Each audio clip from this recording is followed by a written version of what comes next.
Mark, what happens in a pandemic? What can we expect? How will the community react? How should we react? Mark replied, well, in a typical pandemic, people don't immediately behave properly. They don't follow the guidance and protocols, so that makes things worse. In a situation where you have an illness that mimics a common condition, such as the flu or the cold, a lot of people don't take it seriously, so they don't go to the doctor.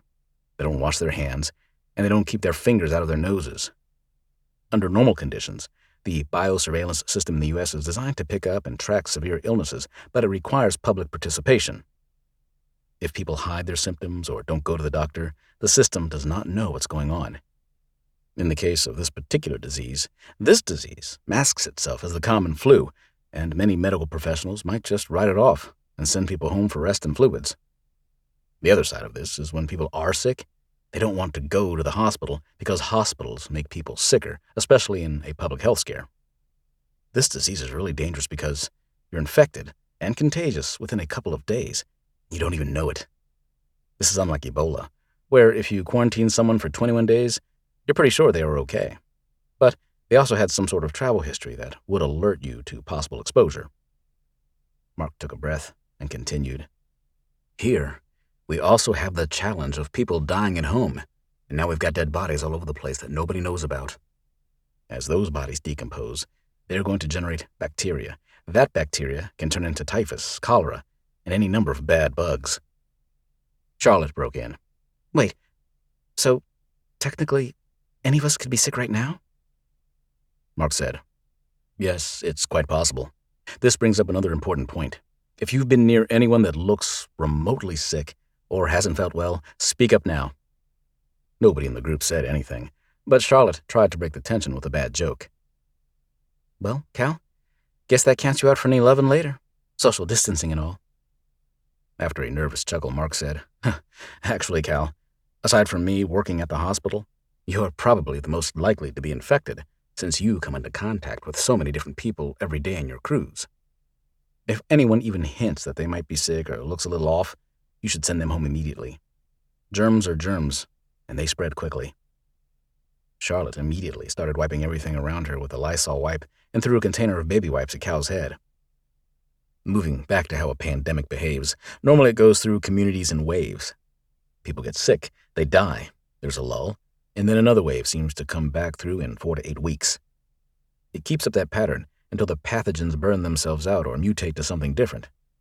The NPS estimates that 40% of the workforce might not be present during a major pandemic. This would lead to reduced services, resource shortages, possibly even power outages, and the community might be on their own. But that's a worst-case scenario.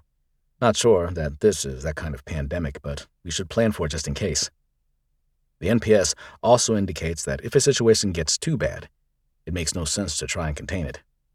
Everybody will be on their own, and public education would be the only thing that could help people to defend themselves. Cal jumped in. I think what we need to do now is adjust our priorities, since things seem to be happening faster than we thought. Glendora, how's the food planning? It's funny you should ask.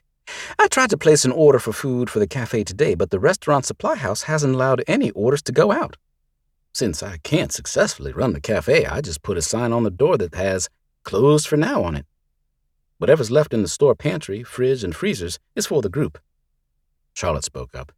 Speaking of food, I tried to place another Thrive order for some more of the staples, and absolutely everything is on back order. Maybe we should look into some livestock.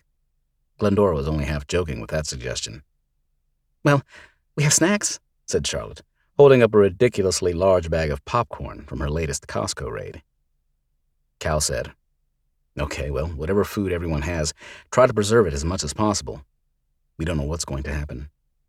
Shane, since we decided that we're going to use our house as the gathering place, can we go ahead and get a plan together for security? Sure. I'll have it together for you tomorrow. Can I swing by tomorrow morning and walk the place? Sure, I'll do it with you.